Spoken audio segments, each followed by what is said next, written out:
ជំរាបសួរពីអាណាចក្រការងារថ្ងៃនេះមកជួបដំណឹងការងារបងប្អូនបន្ថែមទៀតតាក់ទងជាមួយនឹងការងារមួយចំនួនដែលបងប្អូនដែលអត់បត់ពិសោធន៍ក៏អាចធ្វើបានចាទីមួយគឺខាង stock ហ្នឹងគឺតម្រូវការឲ្យ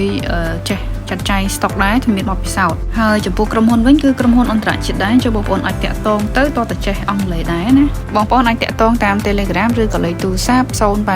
87 78 និង 55ទីតាំងស្ថិតនៅភ្នំពេញនឹងយើងឯងប៉ុន្តែបើសិនជាបងប្អូនចាប់អារម្មណ៍ការងារមួយនេះអាចសាកសួរបងមានបន្ថែមបាន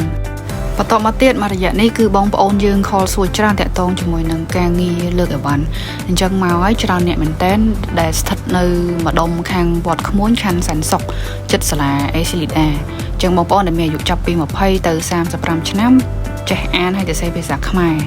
បានល្អហើយនឹងអាចថាធ្វើការលើកដាក់អីវ៉ាន់ហ្នឹងធ្លាប់ពីមុនមកក៏បានដែរពីព្រោះការងារធ្ងន់តើយើងមានបទពិសោធន៍ដែរអញ្ចឹងការងារមួយហ្នឹងគឺអាចថាក្រៅពីប្រាក់ខែគោលក៏យើងមានជាកន្លែងស្នាក់នៅដែលផ្ដល់ជាទឹកភ្លើងដែរអត់គិតថ្លៃទេហើយមានលុយភាគរយពេលចុះលើកអីវ៉ាន់ហ្នឹងហើយគេក៏មានជាធានារ៉ាប់រងក៏ដូចជាថ្ងៃឈប់សម្រាកអីក្នុងមួយថ្ងៃក្នុងមួយសប្តាហ៍ផងដែរចុះបងប្អូនអាចតាក់ទងតាម Telegram 089 633 515សម្រាប់ព័ត៌មានលម្អិតបន្ថែមបន្ទាប់ប្រហែលជាបងប្អូនធ្លាប់ស្គាល់ដែរហាងនំប៉័ងបាយ័នតែនៅសាខាពេទ្យចិនអញ្ចឹងគេជ្រើសរើសផ្នែក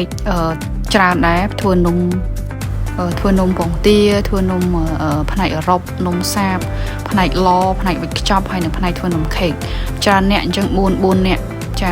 សម្រាប់6មុខតំណែងអញ្ចឹងតទៅ24 25នាក់ហ្នឹងហើយច្រើនមែនតើអញ្ចឹងបងប្អូនកំពុងតែស្វែងរកឱកាសការងារហ្នឹងគឺជាឱកាសល្អសម្រាប់បងប្អូនហើយអាចតាក់ទងតាម Telegram តែម្ដង098 53